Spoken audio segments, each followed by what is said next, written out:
discussing the importance of higher education in general, what it means for students and families to take part in Tennessee Promise, and just really a zoom out thinking about the importance of what it means when you transition from high school to a career and what that trajectory really looks like. And we have a powerhouse of panelists today. When everyone said yes, we had a little celebration in and of itself at tnAchieves because we're going to learn so much this afternoon. So I'm going to do a really brief introduction, and then I'm going to kick it over to our panelists to explain a bit more about the role that they play specifically in the education space. Looks like Speaker Sexton's in the car, so I'm going to start off with him. Speaker Cameron Sexton serves as the 83rd and current Speaker of the House in the Tennessee General Assembly. His district of Cumberland, Van Buren, and Putnam counties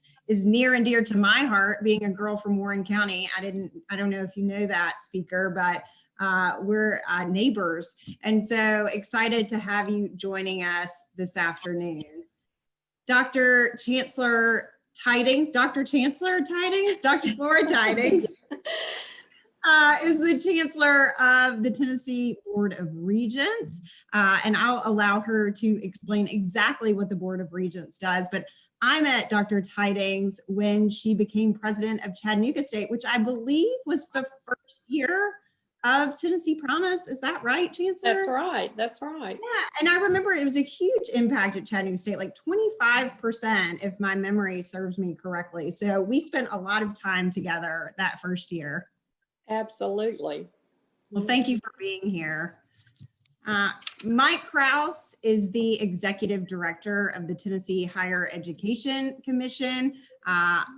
Mike was trying to figure out one sentence to encapsulate our relationship because I feel like we've known one another forever. But Mike and I became partners in crime as we were literally driving all across the state of Tennessee, trying to get Tennessee Promise launched in 3 months. And so excited to share Mike Krause and all his Tennessee Promise knowledge with you today. So thanks for being here, Mike.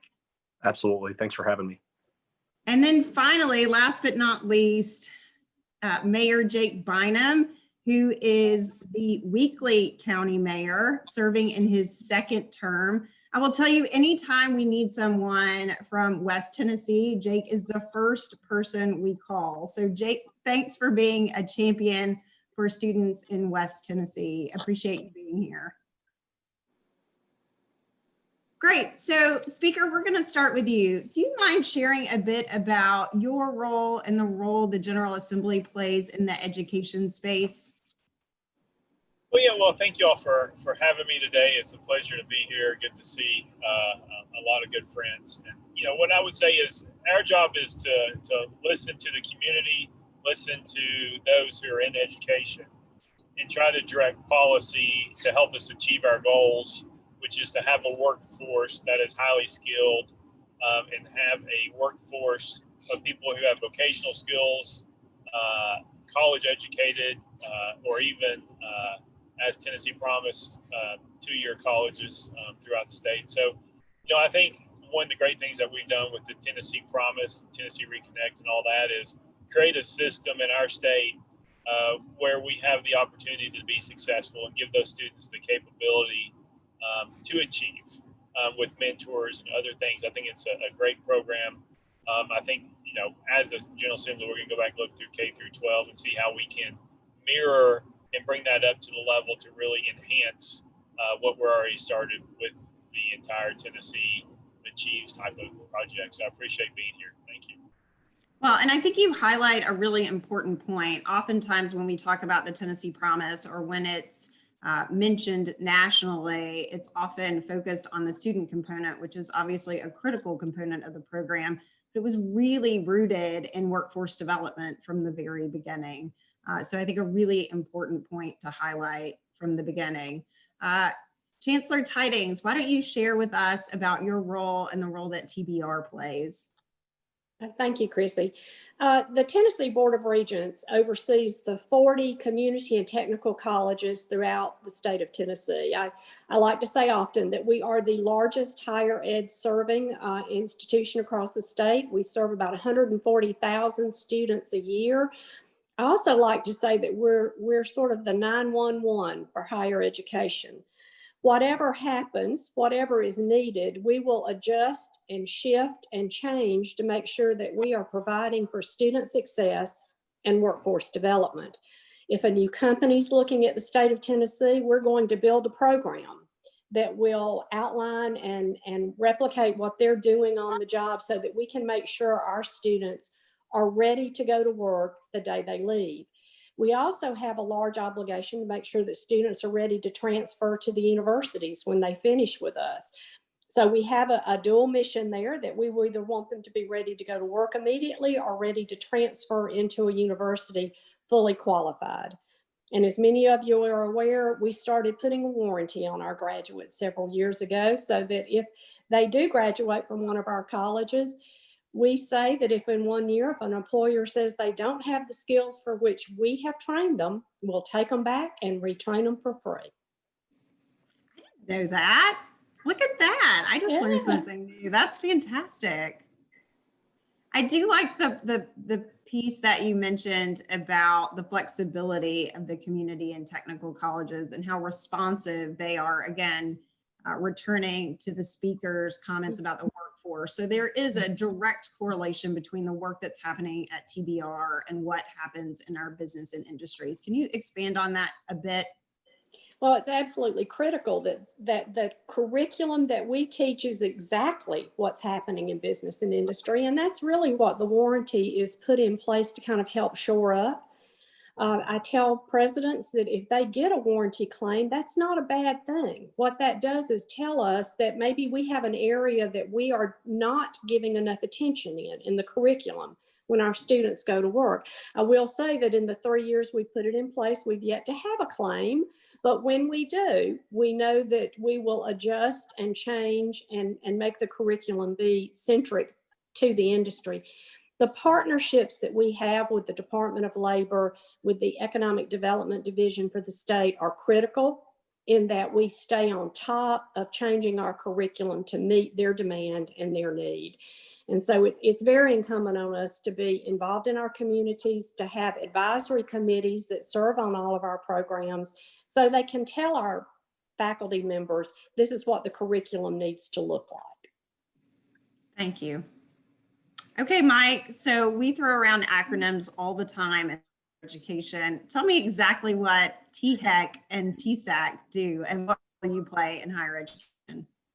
Sure. So THEC stands for the Tennessee Higher Education Commission, and we're actually a joint agency with the Tennessee Student Assistance Corporation. In a nutshell, THEC was actually created by the legislature in 1967 in order to have some agency that's standing in the middle, really not just thinking about an individual institution's interest. Our job is to think about the state's interest, which often results in providing counsel, analysis, and research to both the legislature and the governor. But I think our most important role, at least that I hope we play, is to be always thinking of the student's interest. We are the state's financial aid agency, so there's some mechanics there, of course, that we manage. We disperse about $570 million a year in financial aid. But I think the most important thing we bring to the table is really taking a look at what Speaker Sexton mentioned a moment ago, where we're trying to get a sense of what policies need to be put forward in order to move our state forward. That means looking at workforce data. It means working with Chancellor Tydings and her colleges to make sure that they have the financial aid supports they need. And ultimately, I think it means trying to look out 5 or 10 years to think about what it's going to take for Tennessee to be the best place in the nation for employers, the best place in the nation to bring your industry to our state. And increasingly, that discussion, 15 years ago, if you were talking to business leaders about what the discriminators were to relocate an industry, they would typically tell you that tax incentives and land deals were the biggest part of the conversation. I think those things remain part of the conversation, but without question, the most important factor that I hear from business leaders is our workforce. The ability for them to show up in our state and be able to hire the people they need to thrive. And the focus that we've seen over the last couple of years in the state, which I think is really important, and that tNAchieves, you all play such a key role in, is that relocating industry in Tennessee can't just be about one or two counties. It has to be about the Cumberland Plateau. It has to be about rural West Tennessee. It has to be about Upper East Tennessee.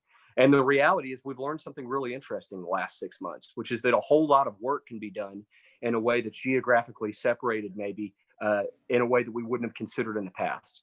And so our job at THEC is to be looking at those trends and to make recommendations to the legislature primarily about how we can adjust higher education policy. Yeah, and I think another huge role when I think about THEC is also sort of, for lack of a better word, the Accountability Bureau for Higher Education. Would you agree with that?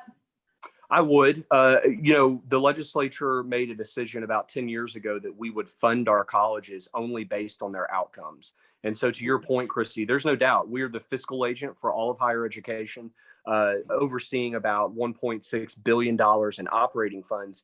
And those operating funds are accountability, because you're really only going to receive new state money in Tennessee if you have continued to increase student outcomes. I also think there's a very real regulatory component. And so for the parents that may be watching today or the mentors, THEC is the higher education regulator in the state. We have to ensure that all of our financial aid is operated in compliance with the law. We have to ensure that all of our colleges are in compliance with their academic programs, the locations from which they operate. But the really good news, and I think you see this in the relationship Chancellor Tydings and I have, agencies like THEC don't do as well when colleges view them, I think, as being overly regulatory. Our job is to really be a partner to the colleges while at the same time moving the state interest forward. Great, thank you. Okay, Mayor, oftentimes when we talk about education, it's the superintendent of schools or the college president. Why is the role of the county mayor so critical in this conversation? So the most obvious sort of thing for me as far as higher education is the fact that obviously we deal with a K-12 system, which most counties do, but then UT Martin also sits in my backyard. And so higher education is kind of ingrained in the community here. But outside of that, I think a lot of people in Weakley County and across the state say, like, why does a county mayor care anything about higher education? How does that play into their job? And I'll tell you that if you look at county mayors and probably talk to them about the most consistent and constant question they get, whether that's through campaigning or through actual job, is going to be, what are you doing about jobs? Like, how do we get more jobs here? And so we also talk in this state and in counties about how the government doesn't create jobs, that they create an environment in which jobs can be created. And so what Tennessee Promise and tnAchieves do is they help to create that environment where jobs can be created because of that workforce. And so because I'm in the jobs market, I'm also in the workforce development space, and therefore I'm in the education space, because all of those things are in this pipeline.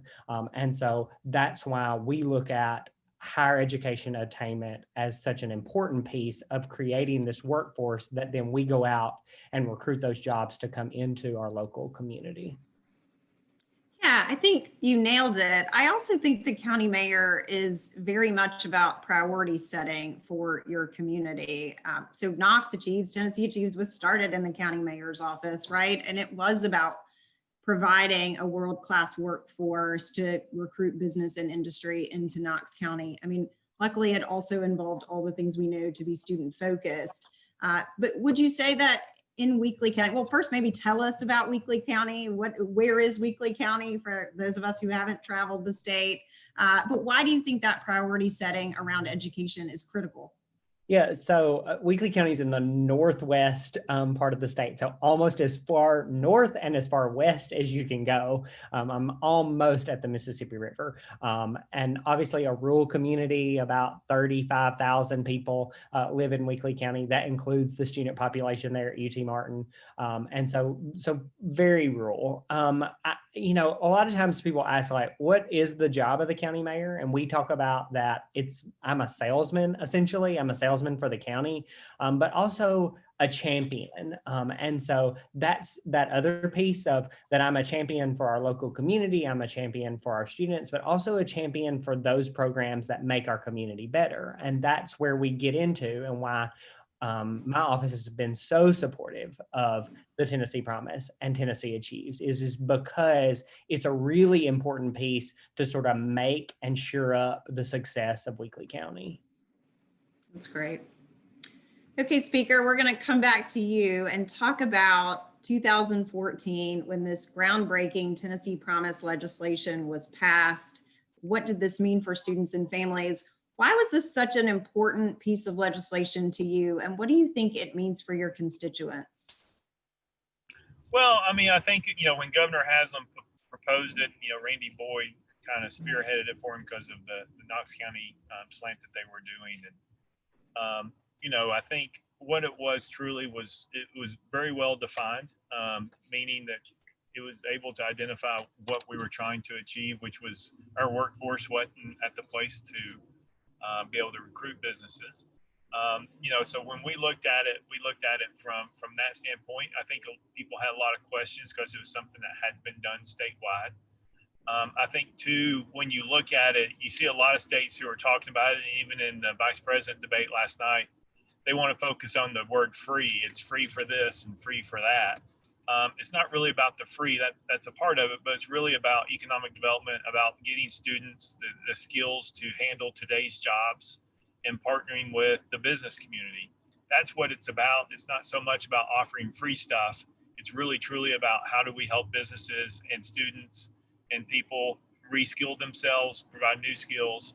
And so I think when you looked at the General Assembly and we went that direction, I think that was when it became an easy sell for the governor after some discussion. I think we've seen great success. And I think you see other states doing it. I just hate it when they dwell on, we just want to offer free stuff, because that's really not what this program is about. Right. It's actually not free. There's a community service component involved. Students are assigned a volunteer mentor. There are requirements. So it's not a handout in Tennessee. And you're right. They often nationally specifically really get that wrong, wherein we know in Tennessee, there's a lot of student skin in the game before they receive the Tennessee Promise. Okay, Mike, I remember the day when you were named executive director of Tennessee Promise and the Drive to 55. I think I actually knew before you did, and I had to sit beside you at a lunch in the governor's residence, knowing this big secret that you were about to find out, super excited. What do you think Tennessee Promise meant then, and what do you think it means now for our state? I think what it meant then, to intone on something that the speaker just said, was really the state taking an approach to economic and workforce development no one had ever taken before. I think it ultimately meant, I'm a 8th generation Tennessean, and I think we had gotten used to maybe not being at the top of the good lists and often being at the top of the bad lists. And I think Tennessee Promise represented an opportunity first to do something that I think always works, and that is to take a local initiative that had already worked thanks to your leadership, Randy Boyd, and several others in Knox County, and say, we're going to go ahead and put this on steroids and take it statewide. I think the biggest thing it meant, though, is we were changing the way we talked to students about their future. And to everything you and speaker just said, we were not saying college is free. We were saying you have an opportunity to receive support to attend college if you do those things. But I think what was so important there is that there were probably students who were counting themselves out of college before they even had a chance to apply. And this was their opportunity, I think. I think sometimes when a state or any kind of entity is on a certain trajectory, you have to have a dislodging event of some sort to change that course. Otherwise, it's just going to continue to move inertially. And Tennessee Promise was the opportunity for our state to change our future. And that has been borne out. I think it'll continue to be borne out over the next several years. The other thing it did, and I want to, because obviously, Christy, you all are hosting this, I think it's really important to note what Tennessee Promise didn't do was double down on government or double down and grow government. Really what Tennessee Promise did is take a look at something a community group like you all had been doing and said, hey, that's such a good idea. We want to take it statewide. And oh, by the way, we're going to continue to rely on this nonprofit to help us deliver this government program. I hear that brought up and that concept so many times. And it turns out that we've done it with Tennessee Promise. So when you hear this public-private partnership concept, which I heartily believe in, the reality is we've already done that. That's kind of water under the bridge with Tennessee Promise. And I think it's an important part of the story that doesn't get told is that tnAchieves, Chrissy, you and your team have just been a key. You have been the logistics behind delivering this program. If we could figure that out in a lot of other sectors of government, I think we'd be better off.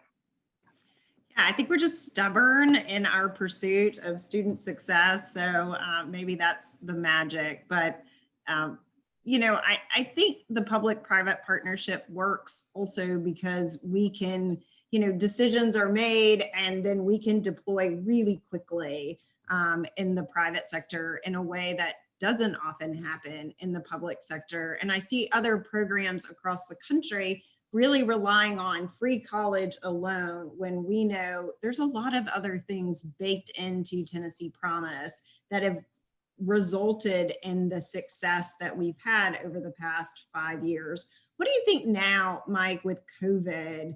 Promise, in my mind, Promise is really showing its true colors in that it really, truly is working. Would you agree with that? Yes, and the data is unequivocal on that point. We were able to share with the legislature a few weeks ago. So fall 2020 looked like something we've never seen before in higher education. The one really bright spot and a lot of data that wasn't probably what we had hoped for around student enrollment was that our Tennessee Promise students who were already enrolled, so last year was their freshman year, their retention actually went up 30% over previous Promise classes. That to me is the ultimate validation. And we've had a couple of validations along the way, which I'm sure we'll discuss. But in the 6-year journey of Tennessee Promise, that to me was one of the moments that was like, okay, this is working. This is more important than ever that we create economic opportunity for Tennesseans. And in a time where all of our normal faculties and patterns were disrupted, our Tennessee Promise students actually came back at a higher rate. I hope that's because they saw that in the midst of this disruption, getting that TCAT certificate or that community college degree is more important than ever. And I think it also shows that our systems, the systems that tnAchieves largely operates, they work, and they work whether it's a pandemic or regular operating hours.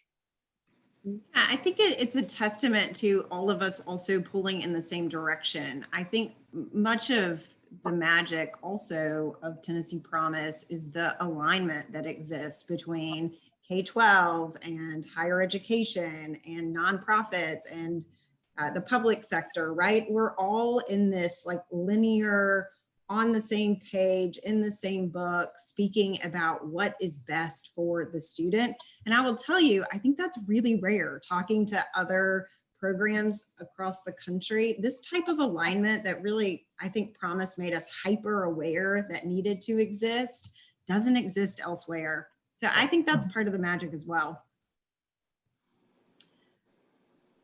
Chancellor, I think I said 25% increase at Chattanooga State, but overall we saw a 4.6% increase in the state's college going rate the first year of Promise, which was pretty unheard of and more than the 7 years prior combined. So as Mike said, sort of a shock to the system is what we were looking for, and we received that. What do you think this meant for higher education?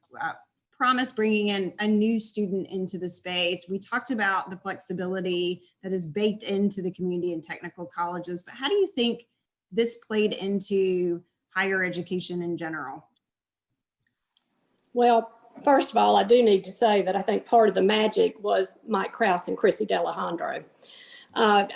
I was new to Tennessee when it started, and part of what drew me to Tennessee was hearing about Tennessee Promise, but I had no real concept of the magnitude and the watershed moment that this was going to be until I arrived at the college. You didn't just create an initiative, it became the mantra across the state.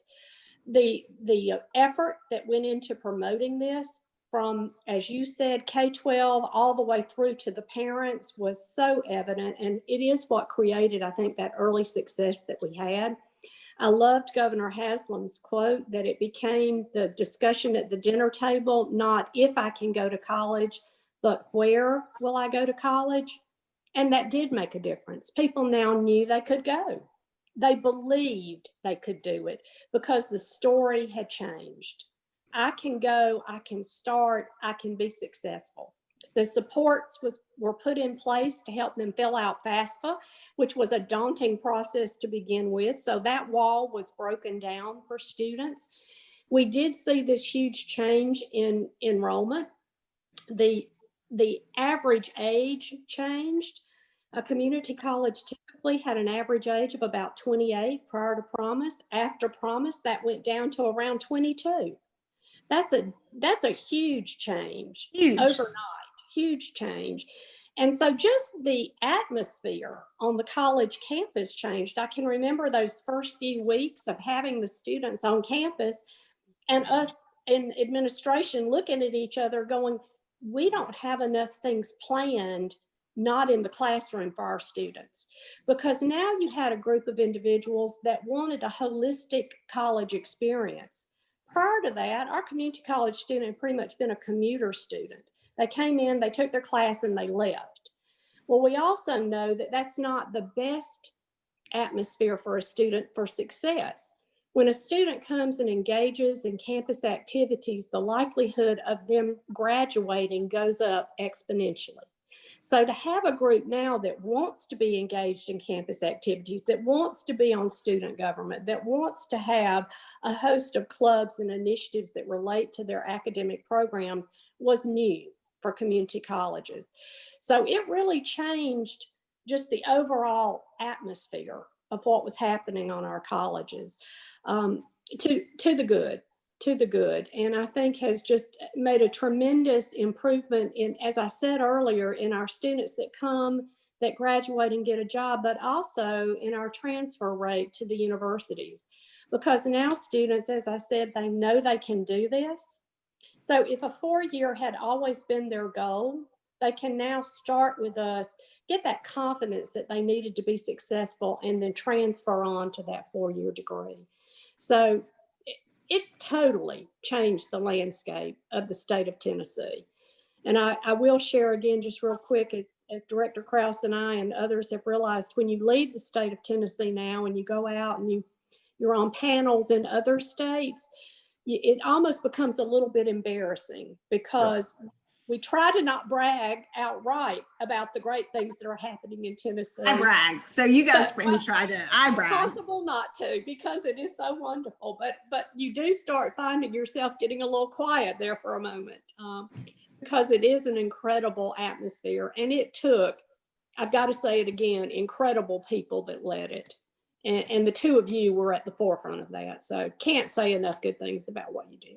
Well, thank you, Chancellor. Team effort, certainly. I will say, though, too, I think one of the big shifts that I saw, and I would love to hear your comments about this and Mike's as well. You know, when we first launched tnAchieves, there was a lot of swirl around community colleges somehow being lesser than their four-year institution peers. And I really feel like that mindset shifted with Tennessee Promise. For students, for school counselors, for many across the state. I do believe the change from the technical institutes to TCAT, the technical colleges, it was part of that mindset shift. Any comment there for you? Would you agree with that? I completely agree with that. I think that people before, they really didn't know what happened on a community college campus. And so therefore their impression was, well, this is where you go when you can't go anywhere else. For individuals that now had that opportunity to begin with us, they saw the value in what was offered at our community colleges. And they saw that direct partnership and relationship with our 4-year universities, but also with the business and industry that sort of gave them a leg up to look at careers in a different way. So I definitely think it has helped to change that image for everyone. Yeah, Jackie Faulkner at Southwest, Dr. Jackie Faulkner yesterday said, we'll train you and we'll also love on you. And that is the secret to the community college, which I That's love. right. You are not a number with us. For That's sure. right. And I think you guys know, obviously we've had enough cohorts go through Tennessee Promise and enough time has passed that we've able to see some student outcomes. And we had this great moment this summer that Chrissy and I both had. One of our Tennessee Promise students from the first cohort, obviously we love when a Tennessee Promise student progresses from a community college to a university, but we have a Fulbright scholar now who started off as a Tennessee Promise student. And that to me is a remarkable validation that we did change the perception of what a community college looks like and what it means for your future, which was really important. And I think we also changed the discussion about what college is. We, that summer of 2014, when Chrissy and I were running all over the state, we continually ran into everybody thought college meant a four-year degree. And I think we have effectively changed the lexicon that college means a TCAT certificate. And it also does mean a four-year degree. Yeah, what's the best fit for the student, right? I mean, this is all about opportunity, which leads into my next question, Mayor, for you. What do you think this is meant for Weakley County specifically? We talk about promise statewide and scale, but it's community-based in approach. What do you think it's meant for Weakley County and for Weakley County students? Yeah, absolutely. So first, I'm going to be completely honest and say I'm never agreeing to be the fourth person on a panel because everybody then takes your really great answers. Because the first thing that I'm going to say is the fact that it changed the conversation here in Weakley County. It changed the conversation with nearly every single constituent group that you have. So whether that's teachers and counselors, whether that's parents and students, whether that's the actual community leaders, where I've heard Mike say time and time again that every student should go to college. It's just what kind of college should that student be going to?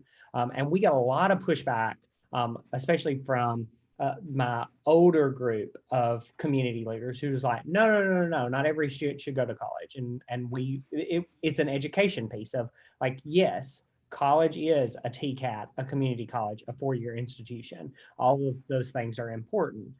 I will also say that it allowed us to say like everybody could and should be receiving some sort of post-secondary certificate or education, regardless of kind of where you are, because what we know is that it exponentially increases your future success.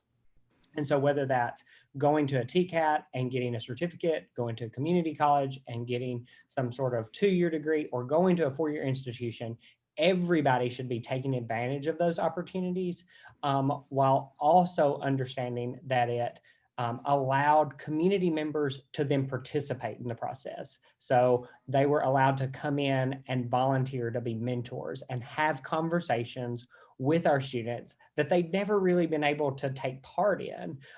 They were able to look and see, for somebody like me who's got an 8 and a 10-year-old, and has been far removed from having to fill out a FAFSA, of like, what does that process look like? And what does it look like now to apply to institutions? And what does that curriculum look like? And what skills are our students getting? And so just giving the community a perspective of what those things look like has been really valuable as well.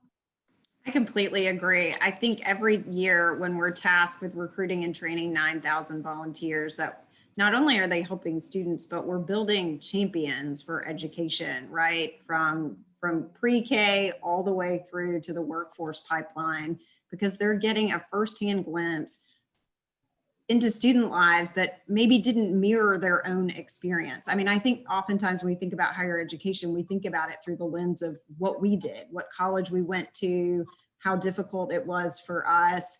But I can tell you, I've had thousands of conversations over the last 12 years where with CEOs of major companies who are mentoring with us that said, I never realized that there was such a huge transportation challenge, for example, with students getting from their home to the college and back every day. Like, how do we fix this? And I think that's something we don't often talk about with Tennessee Promise, but is a huge value add with our mentoring program.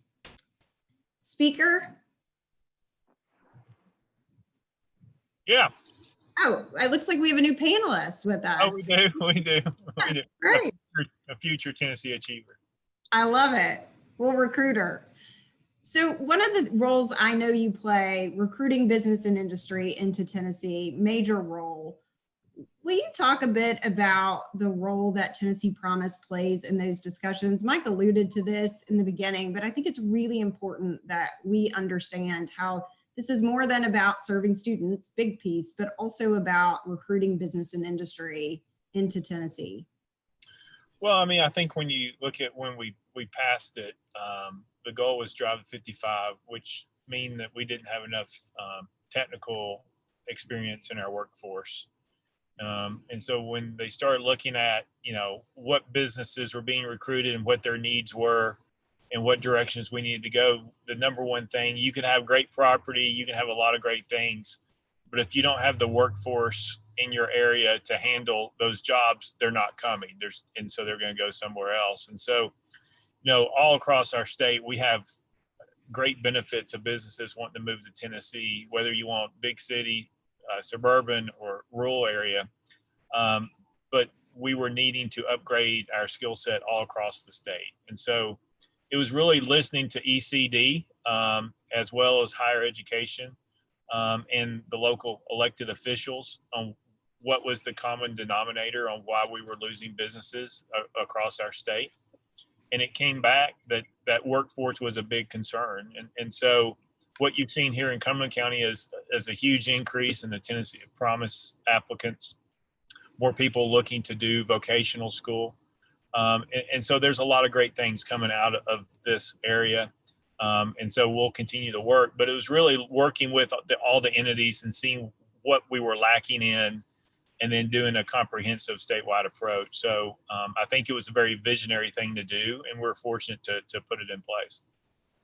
We had Cliff on, your TCAT president, yesterday, singing the praises. What a poster child for the TCATs, right? I mean, so great. We also had a TCAT student who's attending the TCAT in Cumberland County that was talking about how this has been life-changing for her and how she's been living on her own and also going to school full time. So a lot of good things coming out of Cumberland County specifically. Mike, I believe we've talked about this sort of seismic shift that came with Promise, but I think we really need to roll back to 2010 and talk about the role that the Complete College Act played. Talk about just, if you will, the last 10 years in the higher education space in Tennessee and what you think that's meant for our state. Two things. In 2009, I could not tell a community college student in Tennessee, honestly, that their courses would transfer, which is a really hard position to be in, right? And then the second thing is we were asking the legislature and the governor to appropriate money to higher education based on enrollment. And the reality is, if you fund colleges based on enrollment, they'll get really good at enrollment rather than maybe focusing on the student success thing. And so in 2010, when the Complete College Tennessee Act passed, I absolutely believe that we probably don't get Promise and Reconnect without those foundations, because it would have been a really hard ask to make to the General Assembly and the governor to say, hey, will you help us fund these scholarship programs for colleges? But just to be clear, we're going to fund the colleges based on enrollment. That wouldn't have been congruent. And so I think by going to outcomes-based funding, by going to the Tennessee transfer pathways, we were able to put in, the foundation for a college-going movement in our state. The other really important thing that it did around higher education, I think, is that it helped us on the campuses, the higher education folks. We needed to adjust our mindset a little bit, right? Higher education really didn't become democratized till right after World War II with the advent of the GI Bill. And the reality is, for many decades, particularly at our universities, I think we operated with the mindset that the famous professor telling students, look to the left and right of you spiel about one of you is going to be gone. I think higher education had to adjust how we think about that. Because the reality is, if your goal in higher education was to serve as gatekeepers, you're ultimately going to hurt people like Mayor Bynum or Speaker Sexton trying to recruit industry, trying to make sure that Tennesseans have like the basic income they need to raise a family. 2010, I think, was when our colleges and universities really did start to adopt a new mindset. And the thing that I like to brag on the most is Chancellor Tydings TCATs. You know, we're still working towards adopting a TCAT-like mindset at some of our campuses. If you walk into a TCAT tomorrow in Tennessee, you could absolutely be enrolled in the next few weeks. You're going to know your professors instantly. You're going to be part of a cohort of students, which is incredibly important, rather than just being with students that perhaps you don't know. And at a TCAT, you're not going to have to make as many choices. You're not going to have to assemble the Tetris of putting together a daily schedule. I think one of the things that's happened the last 10 years that we really need to note is that our TCAT's visibility has increased. And that's been important because, one, when people like Bill Gates have come to Tennessee, where did he want to go visit? He wanted to go to a TCAT.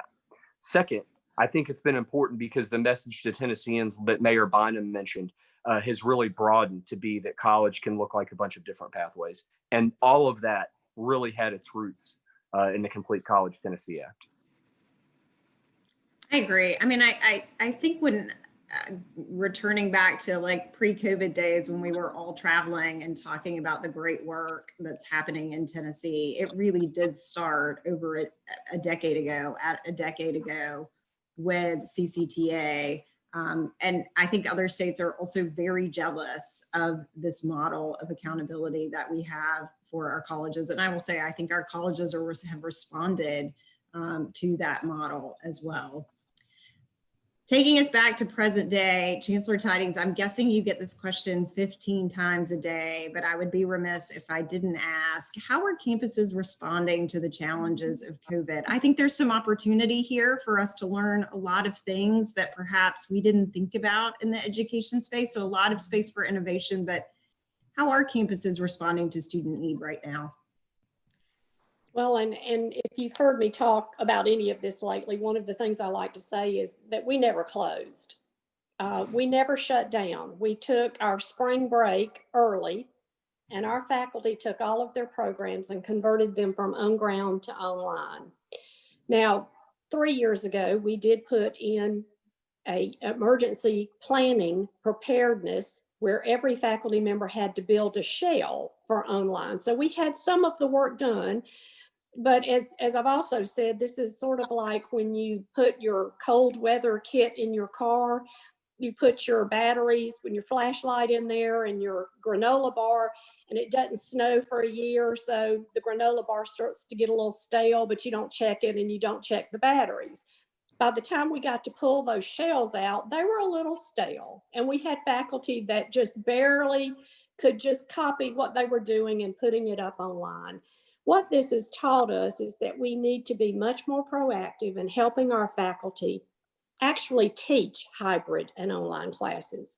We have many students that have found this to be a better way for them to learn because it is asynchronous where they can go in, and if their job shift changes, as Mike Krause says all the time, there's no more excuse for them not to be able to change when they're doing their coursework.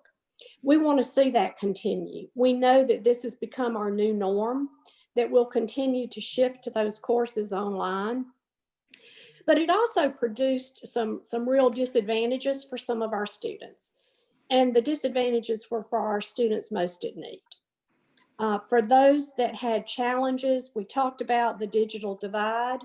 For those that don't have good internet service at their home, for those that had difficulty getting anywhere to connect, it caused them not to return. I will say very quickly, though, that spring term, we had just an incredible surprise for us that I didn't anticipate, but we issued more awards in spring term than we ever have. So in the midst of a pandemic, we actually were able to award more certificates, diplomas, and degrees than we ever have. So our students that were enrolled stuck with us. They finished. And I think that's, you saw Director Krause talk about that promise student. They kept going. They didn't stop. But we did have a downturn in enrollment for our community colleges this term. They're down about 10%. Our technical colleges, however, are up about 5%. So students are coming in for that shorter term training, but that longer term associate's degree at our community colleges seemed a little bit overwhelming for many of our students. We know that we lost students in the dual enrollment arena because we couldn't establish those relationships with some of the K-12 systems that didn't open back up during the summer. So it was a matter of we just couldn't connect with the students to get them engaged and get them enrolled. But the largest decline was in our adult African-American male population. So we are still digging in to try to find out why they didn't return or start with us, and what do we need to do differently to help them come. Many of our community colleges are having midterm starts, so we're out there now trying to recruit that student back in and to kind of show them what our wraparound services are to help provide for them.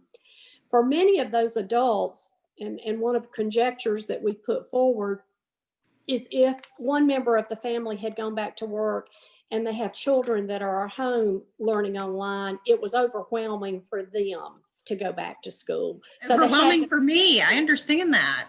Yeah, we just think Hard. they had to make a conscious decision that one of them had to stay home with the children. So we're checking on that to see, but we're also trying to make it to where they can come. And how do we help them do it? I will say that the 16 coaches we have working with students at tnAchieves have all reported very positive sentiments from the students the first however many weeks we've been in, that students are enjoying online learning much more than they anticipated. So I'm hoping that that fleshes out in our numbers and that students retain, and that we don't see too much of a downhill slide with all the progress that we've made. Absolutely, absolutely. And then to also say, go back to what Director Krause said about our TCATs, the competency-based education, it is what we are looking at for our community colleges. And we started work on this about 1.5 years ago, and we are progressing that nicely so that it does give community college students the ability to come in and sort of exempt out of things that they already know and progress at a much faster rate so that everybody doesn't have to do everything at the same time. And then we can also show employers, these are the actual competencies that the students have acquired in their program of study. So we think that that's a good partnership with our employers and for the state. Absolutely. Mayor, I think this is your 6th year mentoring, or maybe I just signed you up for your 6th year, who knows, but welcome back. Thank you. Why do you think that role is so important, and why do you continue to serve? I mean, that has to be sort of mind-blowing for students when you say like, hey, I'm the mayor. Hey, I'm Jake. I'm the mayor. Of course, you really hope that when you walk in the room, they know that you're the mayor, especially because they're close to voting age at that point. But, sometimes they don't. It surprises you who does and doesn't know you're the mayor. But certainly since the inception of coming into Weakley County, we've felt like that was really important to do. And so because I've been a mentor, I know and understand what that relationship looks like, and honestly, how challenging it can be at times, because you walk in that room and you have a varying degree of students, all the way from students that are sitting there with their parents, and mom or dad won't let you get a word in edgewise, and they're telling you exactly what their child's path is going to look like, and what they're going to do, all the way to that student where you wonder, like, does mom and dad even know that you're sitting here in this room with me tonight? And so one of the biggest pieces of that mentor relationship is assessing those mentees and determining what course of action you need to take with each student. And so some of that is really obvious. Some of them need more help than others. Some of it's about guiding those students, and getting them, or all of it is about guiding students and getting them to their ultimate success. But that success also looks very different depending on the student, because some you're just making sure that they that they are not going to need the Tennessee Achieves or the Tennessee Promise piece, because it's just sort of their safety net to a 4-year institution, while others are ensuring that you're getting their FAFSA filled out, or that they're getting their community service hours. And so that's been a really important piece as we move forward, but also just getting, again, to connect with students that you wouldn't necessarily normally get to connect with, that there's a wide array of faces in that room, and not all of those faces you recognize because they're not always the same faces you see. And so that's been really nice and refreshing. Yeah, I think you bring up such a great point, Mayor, of, many of our mentors have 5 to 7 students because there is built-in attrition when they decide UT Martin, a non-Tennessee Promise institution, is the right fit for them. We want to celebrate that as well. I remember when we first launched, Mike, I don't know if you remember this, but we were on the phone making a bet about how many students would apply. And one of us said 25,000 and the other said 30,000, and then 55,000 students applied. So we were both like just grossly wrong. But I do think that that is one really important component, that regardless of where the student lands in post-secondary, 55,000 students are receiving a mentor from their own community every year that has this mindset of, I just want to guide you to the right place. This is not about funneling to community and technical college. If that is the right fit for you and that's where you want to go, then we'll support that. But UT Martin, University of Memphis, Tennessee Tech, those are all really great institutions too. So this is about opportunity for all, really. All right, we brought Graham back to answer any questions from the audience. So we're ready, Graham. I've got a question specifically for Speaker Sexton, and Mike was a big part of this as well. But a lot of times now we have other communities, states, colleges coming to Tennessee to learn about how we've launched Tennessee Promise and tnAchieves. And when we tell them that we did it with a Republican governor and a Republican supermajority in our state legislature, there's a lot of them are pretty surprised by that. But it's something that seemed to have widespread support across the aisle. So Speaker Sexton, maybe you want to speak to why there was support across the aisle. And Mike, I know that you played a key role in the governor's staff at the time, making sure that there was support and kind of how that all worked. Well, I think people are surprised by it, but basically what I said before is they're looking at it totally different than how we viewed it. And so they're thinking it more as a free type of program and doing this, whether it's free college, free this, whatever. And they don't really examine what the intent was with it. There's a lot of last dollar in there with the Tennessee Promise. There's mentorship, as Christy said earlier. So, I think once they dig into it, they have a better understanding that it can be a bipartisan approach, and that we can be successful. So, I think that's how people sort of view it. I think over time we view it totally different, and it was very successful. And when it started out in the community, so I know here in Cumberland County, they had a lot of mentors with the former program, the tnAchieves thing, before it moved into Tennessee Promise. But I think it's just a lack of what they think it is compared to what it really is. And I think that's the issue that you have when other states are looking at it. Yeah, Graham, I would totally second that. When other states look at this, they constantly just talk about how can we make college free. And that was never the question with Tennessee Promise. It wasn't a question with tnAchieves, I don't think, in the beginning. The question was, how do we increase opportunity with some skin in the game for students? How do we build a student success framework? Every Tennessee Promise student has to go full time, which is probably one of the most understated effects of the program that I think has been very positive. The conversation when we were working on the legislation, to the speaker's point, was never about free. It was about all of these other factors. It's an interesting, element of policy diffusion that when the story is told outside the state, sometimes those factors are ignored. There's actually a story in the National Higher Education Press today, which is timed really well for today's discussion, that the program in Oregon has had to actually take away awards from students. The program in New York State, which, at the time, the Excelsior Scholarship from Cuomo, they're actually defunding parts of that now. And yet in Tennessee Promise, our endowment is now up over $600 million, having started at 361.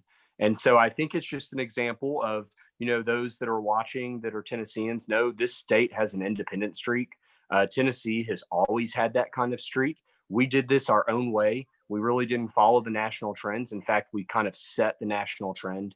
And the results now are a program that has served tens of thousands of students and is fully solvent when some other programs in other states aren't doing as well. And the reason for that is because this was never a conversation about free college. Yeah, absolutely. those wraparound supports were certainly important as we were getting support for the program across the state. We have a question from Ellen, Chancellor Tydings or Mike. This might be best for one of you. It says, will the competency-based education efforts apply to K-12 CTE programs of study heading into TCATs and community college degrees as well?